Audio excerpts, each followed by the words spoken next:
കേരളത്തിൽ ഇപ്പം നടപ്പിലാക്കിയിട്ടുള്ള പദ്ധതികളിൽ 20% ഒരു ജില്ലയിലേക്കാണ് പോയിട്ടുള്ളത്, ഒറ്റ ജില്ലയിലേക്ക്. നമുക്ക് നമ്മുടെ വികസനം കൊണ്ടെത്തിക്കുമ്പോൾ അതിന് ഏറ്റവും പിന്നോക്ക പ്രദേശങ്ങളെയും പിന്നോക്ക വിഭാഗങ്ങളെയും മുന്നിൽ കൊണ്ടുവേണം വികസനം കൊണ്ടുവരാൻ എന്ന് മഹാത്മാഗാന്ധി പറഞ്ഞിട്ടുണ്ടെങ്കിൽ ഇവിടെ നേരെ തിരിച്ചാണ് സംഭവിച്ചത്. കണ്ണൂർ ജില്ലയിലേക്ക് മാത്രം 20.9% കിഫ്ബിയുടെ വിതരണം വന്നിട്ടുണ്ട്. കഴിഞ്ഞ 10 വർഷക്കാലത്തെ ഇടതുഭരണം തകർത്ത് തരിപ്പണമാക്കിയ സമ്പദ് വ്യവസ്ഥയെ പുനരുജ്ജീവിപ്പിക്കുന്നതിന് വേണ്ടിയാണ് ബഹുമാനപ്പെട്ട മുഖ്യമന്ത്രി അവതരിപ്പിച്ച വിസ്മയകരമായ ബഡ്ജറ്റ് ഇവിടെ അംഗീകാരത്തിന് വേണ്ടിയിട്ട് വന്നിരിക്കുന്നത്. സർ, നമുക്കെല്ലാവർക്കും അറിയാം ഈ സമ്പദ് വ്യവസ്ഥ എത്രമാത്രം തകർന്ന് തരിപ്പണമായിട്ടുണ്ട് എന്നുള്ളതിന്റെ ഒരു നേർചിത്രമായിരുന്നു നമ്മുടെ ധവളപത്രത്തിലൂടെ ധനകാര്യ വകുപ്പ് മന്ത്രി ഇവിടെ അവതരിപ്പിച്ചിട്ടുള്ളത്. സംസ്ഥാനത്തിന്റെ സമ്പദ് വ്യവസ്ഥയുടെ പൂർണ്ണ രൂപം സർ നമുക്ക് മനസ്സിലാക്കണമെങ്കിൽ നമുക്ക് ഈ ധവളപത്രത്തെയും അതോടൊപ്പം തന്നെ CNTG റിപ്പോർട്ടിനെയും ഒക്കെ ആശ്രയിക്കേണ്ടി വരും. നമുക്കെല്ലാവർക്കും അറിയാം നമ്മുടെ ഈ തകർന്നടിഞ്ഞ സാമ്പത്തിക നില മുന്നിൽ വെച്ചുകൊണ്ട് വേണം എല്ലാ കാര്യങ്ങളും നമുക്കെല്ലാവർക്കും അറിയാം. ഏകദേശം 77% നമുക്ക് നമ്മുടെ റവന്യൂ വരുമാനത്തിന്റെ 77% നമുക്ക് കമ്മിറ്റഡ് എക്സ്പെൻഡിച്ചറായിട്ട് വരുന്നുണ്ട്. 23% നിന്നും മാത്രമാണ് നമ്മൾ പുതിയ പദ്ധതികളെയും ആ പദ്ധതികളിൽ നിന്ന് മുൻഗണന നിശ്ചയിക്കുവാനും നമുക്ക് കഴിയുക എന്ന് പറയുന്നത്. അങ്ങനെയുള്ളൊരു സാഹചര്യത്തിൽ നിന്ന് തന്നെയാണ് വിസ്മയകരമായ അല്ലെങ്കിൽ വിസ്മയം തീർത്തു എന്ന് പറയുന്ന ഈ റിപ്പോർട്ട് ഇവിടെ വന്നിട്ടുള്ളത്. കേരളം തുടങ്ങിയ കാലം മുതൽ കഴിഞ്ഞ 2016 പിണറായി സർക്കാർ അധികാരത്തിൽ വരുന്നത് വരെയുള്ള കേരളത്തിന്റെ പൊതുകടം എന്ന് പറയുന്നത് 1.5 ലക്ഷം കോടിയാണെങ്കിൽ കഴിഞ്ഞ 10 വർഷക്കാലം കൊണ്ട് അത് 3.5 ലക്ഷം കോടി കൂടി വർദ്ധിപ്പിച്ച് 5 ലക്ഷത്തിൽ ചില്ലാനം കോടി കേരളത്തിന്റെ പൊതുകടത്തിലേക്ക് കേരളത്തെ എത്തിച്ച സത്യത്തിൽ പിണറായി സർക്കാർ കേരളത്തോട് മാപ്പ് പറയേണ്ടതാണ്. ആ സത്യസന്ധമായ റിപ്പോർട്ടാണ് ധവളപത്രത്തിലൂടെ നമുക്ക് പുറത്തെടുത്തിട്ടുള്ളത്. ഈ 10 വർഷം കൊണ്ട് 3.5 ലക്ഷം കോടി രൂപ അധികം കടമുണ്ടാക്കി. അതിനാണ് മാപ്പ് പറയണം എന്ന് പറയാൻ കാരണം സർ, നമ്മുടെ ഈ നിർബന്ധിതമായ ചെലവുകൾക്ക് അപ്പുറത്ത് നിന്നുകൊണ്ട് ഈ പുതിയ പദ്ധതികൾ ഏറ്റെടുക്കുമ്പോൾ സ്വാഭാവികമായും ഒരു സർക്കാരിന്റെ മുമ്പിലുള്ളത് ടാക്സ് ചുമത്തുക എന്നുള്ളതാണ്. എന്നാൽ പാവപ്പെട്ട ആളുകളുടെ മേൽ ഒരു രൂപ പോലും നികുതി അടിച്ചേൽപ്പിക്കാതെ മറ്റു മാർഗങ്ങളെ, ധനാഗമന മാർഗങ്ങളെ കണ്ടെത്തിക്കൊണ്ടാണ് ഇപ്പോൾ സദേൺ എക്കണോമിക് സോൺ അടക്കമുള്ള, അതുപോലെ തന്നെ കേരളത്തെ ഒരു തുറമുഖ സംസ്ഥാനമായി കണ്ടെത്തിക്കൊണ്ട് അതിൽ നിന്ന് പണം സമാഹരിക്കാൻ അടക്കമുള്ള വിസ്മയങ്ങളാണ് ബഹുമാനപ്പെട്ട ധനകാര്യമന്ത്രി ഇതിലെ നമുക്ക് കാണിച്ചിട്ടുള്ളത്. അങ്ങനെയുള്ള ഒരു ബജറ്റിൽ കൊണ്ടുള്ള 13 ഉപധനാഭ്യർത്ഥനകളാണ്, ഈ ഡിമാൻഡുകളാണ് ഇവിടെ വന്നിട്ടുള്ളത്. ഈ ഡിമാൻഡുകൾ മുഴുവൻ നമുക്ക് നോക്കുമ്പോൾ സർ, നമുക്ക് വലിയൊരു കാര്യം ഈ ധവളപത്രത്തിൽ പറഞ്ഞിട്ടുണ്ട്. ഒന്ന് കിഫ്ബിയാണ് സർ, കേരളത്തെ മുഴുവൻ കടക്കണിയിലാക്കിയ കിഫ്ബി. ആ കിഫ്ബിയുടെ ഒരു കാര്യമെന്ന് പറയുന്നത് 21,000 കോടി രൂപ വായ്പ എടുത്ത് ഇപ്പോൾ ഓൾറെഡി കടത്തിലായി കേരളം. അതിന് പുറമെ 35,000 കോടി രൂപയുടെ പദ്ധതികൾ കൂടി ഏറ്റെടുത്തിട്ടുണ്ട്. ഇനി ഏറ്റെടുത്ത് അത് മുഴുവൻ ചെലവഴിക്കുമ്പോൾ സർ അത് വളരെ ഒരു അവധാനതയും ഇല്ലാതെയാണ് സർ കേരളം മൊത്തം വായ്പ എടുത്തതിനൊക്കെ കൊടുക്കുന്ന പലിശയെക്കാളേറെ 1.5% അധികം പലിശ കൊടുത്തുകൊണ്ടാണ് സർ കിഫ്ബിക്ക് വേണ്ടി വായ്പ എടുത്തത് എന്നുള്ളത് ഗുരുതരമായ വലിയൊരു തെറ്റാണ് സർ കഴിഞ്ഞ സർക്കാർ കേരളത്തോട് കാണിച്ചിട്ടുള്ളത്. അങ്ങനെയുള്ള കിഫ്ബിയിൽ നിന്ന് വായ്പ എടുത്തുകൊണ്ട് പിന്നെ പദ്ധതികൾ നടപ്പിലാക്കിയപ്പോൾ ഇവിടെ ഇടതുപക്ഷ ജനാധിപത്യ മുന്നണിയുടെ ആളുകളൊക്കെ വലിയ ഘോരഘോരം പ്രസംഗിക്കുന്ന കിഫ്ബി, ഇവിടെയുള്ള കിഫ്ബിയുടെ വികസനത്തിന്റെ വിതരണത്തിൽ വലിയ അസന്തുലിതാവസ്ഥ കൂടിയുണ്ട് എന്നുള്ളത് പ്ലാനിംഗ് ബോർഡ് ചൂണ്ടിക്കാണിക്കുന്ന ഏറ്റവും ഗുരുതരമായ ഒരു കാര്യമാണ്. എന്ന് പറഞ്ഞാൽ കേരളത്തിൽ ഇപ്പം നടപ്പിലാക്കിയിട്ടുള്ള പദ്ധതികളിൽ 20% ഒരു ജില്ലയിലേക്കാണ് പോയിട്ടുള്ളത്, ഒറ്റ ജില്ലയിലേക്ക്.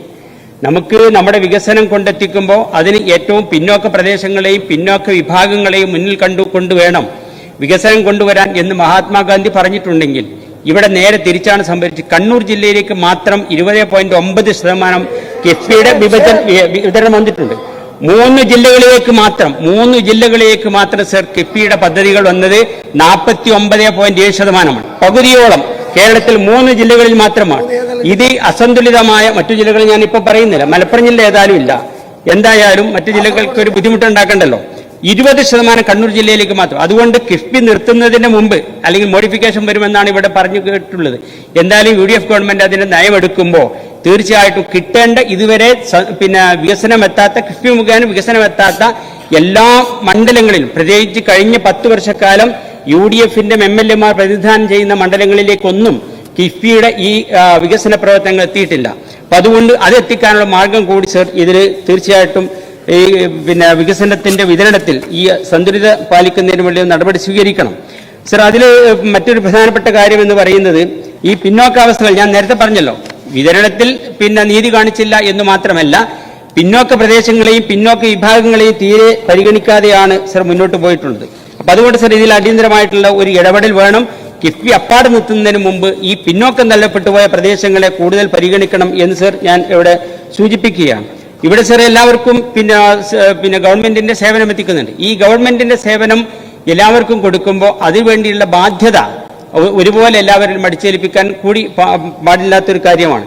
സമൂഹത്തിലെ ഏറ്റവും ദരിദ്രനും ദുർബലനുമായ വ്യക്തിക്ക് പ്രയോജനം ലഭിക്കുന്ന വികസനമാണ് സർ യഥാർത്ഥത്തിൽ വേണ്ടത് എന്ന് ഗാന്ധിജി പറഞ്ഞ് ഞാൻ നേരത്തെ ഇവിടെ കോട്ട് ചെയ്ത് കഴിഞ്ഞു. അപ്പൊ അതുകൊണ്ട് ഈ പാവപ്പെട്ട ആളുകൾക്ക് എത്തിക്കുന്നതിന് വേണ്ടി സമ്പന്നരിൽ നിന്ന് അധികം നികുതി ഈടാക്കുകയും സർക്കാർ സേവനങ്ങൾ പാവപ്പെട്ടവൻ എന്ന പോലെ സമ്പന്നനും കൊടുക്കുമ്പോൾ ആ ഫ്രീ സർവീസ് സമ്പന്നനിൽ നിന്ന് നികുതി ഈടാക്കിക്കൊണ്ട് നിൽക്കണം സർ. ഇതിനൊക്കെ സർ കേരളത്തിന്റെ സമ്പൽ വ്യവസ്ഥയെ പുനരുജ്ജീവിപ്പിക്കുന്നതിന് വേണ്ടി ഇപ്പോൾ നിർത്തൽ ചെയ്തിരിക്കുന്ന അല്ലെങ്കിൽ നിർമ്മാണ മേഖല കഴിഞ്ഞ ഇടതുപക്ഷ ഗവൺമെന്റ് സ്തംഭിപ്പിച്ചിരിക്കുകയാണ്. അതിൽ നിന്ന് കേരളത്തിന്റെ ഈ സ്തംഭനാവസ്ഥ മാറ്റിയിട്ട് നിർമ്മാണ മേഖലയെ ഉത്തേജിപ്പിക്കുമ്പോൾ സ്വാഭാവികമായും ഒരു മൾട്ടിപ്പിൾ എഫക്റ്റിൽ അത് കേരളത്തിലെ മറ്റെല്ലാം ഈ പണത്തിന്റെ ഒഴുക്കെല്ലാം കൂടുതൽ ക്രമത്തിലാവുകയും അങ്ങനെ കൂടുതൽ വരുമാനം ഉണ്ടാക്കാനും കഴിയുന്ന ഒരു സാഹചര്യത്തിലേക്ക് എത്തണം സർ.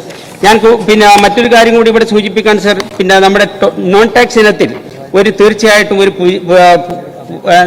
ഒരു പുനഃസംഘടന ആവശ്യമുണ്ട് സർ. ഞാൻ നേരത്തെ ഇവിടെ സൂചിപ്പിച്ച ഈ കേരളത്തിന്റെ പൊതുമേഖലാ സ്ഥാപനങ്ങൾ സത്യത്തിൽ ഒന്നുകൂടെ പ്രത്യേകിച്ച് സർക്കാർ ശ്രദ്ധിക്കേണ്ടതാണെന്ന് എനിക്ക് തോന്നുന്നു. കേരളത്തിലെ ഏകദേശം 50ഓളം വരുന്ന പൊതുമേഖലകളിൽ 20 പൊതുമേഖലാ സ്ഥാപനങ്ങൾ മാത്രമാണ് സർ ലാഭമുണ്ടാക്കി അല്ലെങ്കിൽ ലാഭമുണ്ടാക്കി എന്ന് പറയുന്നത് മുന്നോട്ട് പോകുന്നത്. ബാക്കിയെല്ലാം കടത്തിലാണ് പോകുന്നത്. അത് ഒരു പൊതുമേഖല മാത്രമാണ് 0.4% ലാഭമായി സർക്കാരിലേക്ക് അടയ്ക്കുന്നത് സർ. ഇതെല്ലാം ചെയ്യുമ്പോൾ കേരളത്തിൽ ഇപ്പോൾ നമ്മുടെ ശ്രദ്ധ എത്താത്ത മറ്റു നികുതി ചോർച്ചയുണ്ട്. ആ നികുതി ചോർച്ച കണ്ടെത്തുന്നതിന് വേണ്ടി സർ നടപടി അടിയന്തരമായി സ്വീകരിക്കണം.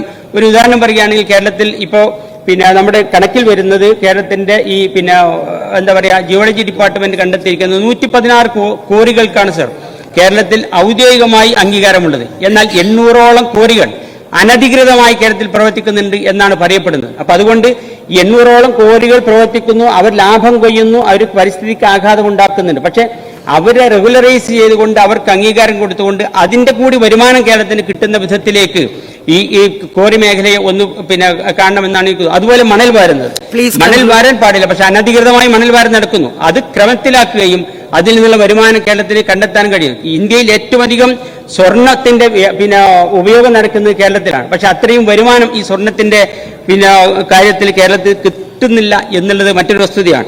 ഈ കാര്യങ്ങളൊക്കെ ഒറ്റ കാര്യം കൂടി സർ, ഹാർബറിന്റെ കാര്യം കൂടി ഇന്നത്തെ കാര്യത്തിലാണ്. ഞാൻ എന്റെ മണ്ഡലത്തിലെ ഏറ്റവും പ്രധാനപ്പെട്ട ഒരു പ്രദേശമാണ് ഈ ആനങ്ങാടി ബീച്ചിൽ അവിടെയുള്ള തീരദേശ മേഖല എന്ന് പറയുന്നത്.